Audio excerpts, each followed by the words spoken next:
చెప్తాడంటే, మీకు ఏదైనా ఆహారం అనేది అంగట్లో కానీ దొరికితే దాన్ని ఎటువంటి విచారణ లేకుండానే మీరు తినవచ్చు అని చెప్తాడు. ఇదేంటంటే అది మీరు చేసే క్రియ వాడికి మేలు చేస్తుంది, వాడికి జీవనోపాధిని కలిగజేస్తుంది. కాబట్టి ఆ విషయంలో మీరు ఎటువంటి విచారణ చేయక తినండి అని చెప్తాడు. అదేవిధంగా ఎవడైనా సరే మిమ్మల్ని భోజనానికి తన ఇంటికి పిలిచినప్పుడు, భోజనం వడ్డిస్తున్నప్పుడు, వాడు వడ్డిస్తున్న భోజనము విగ్రహార్పితమా కాదా అనేది విచారణ చేయక తినండి అని చెప్తాడు.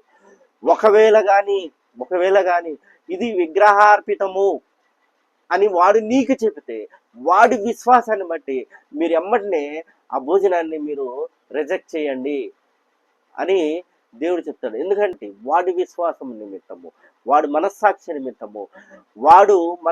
నిమిత్తము విశ్వాసములో నుంచి అవిశ్వాసములోకి వెళ్లకుండా నిమిత్తము ఏం చేస్తాడు? మోషే యొక్క ఆజ్ఞను మీరు పాటించండి, అనగా విగ్రహార్పితములు తినవద్దు అని చెప్తాడు.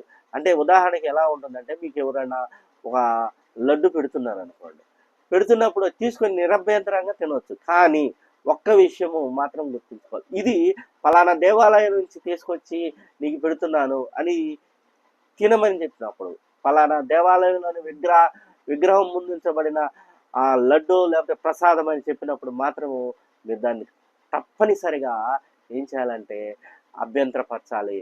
దాన్ని తినకుండా ఏం చేయాలంటే రిజెక్ట్ చేయాలి అని పౌలు భక్తుడు మనకు సెలవుస్తాడు. కాబట్టి మన క్రియలు ఎలా ఉండాలంటే, దేవుని దగ్గర విశ్వాసము ఒక అవిశ్వాసి దగ్గర విశ్వాసాన్ని పెంపొందించే క్రియలుగానే ఉండాలి. క్రైస్తవులు విగ్రహ ఆరాధన చేయరు, విగ్రహాలకు అర్పించిన వాటిని తినరు.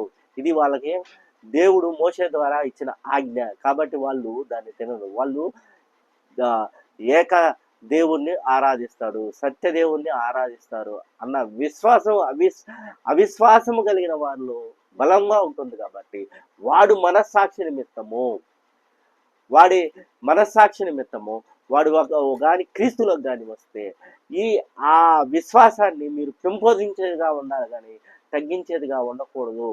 అనగా వాడి మనస్సాక్షి నిమిత్తము మీరు విగ్రహాలకి అర్పించిన దానిని తినవద్దు.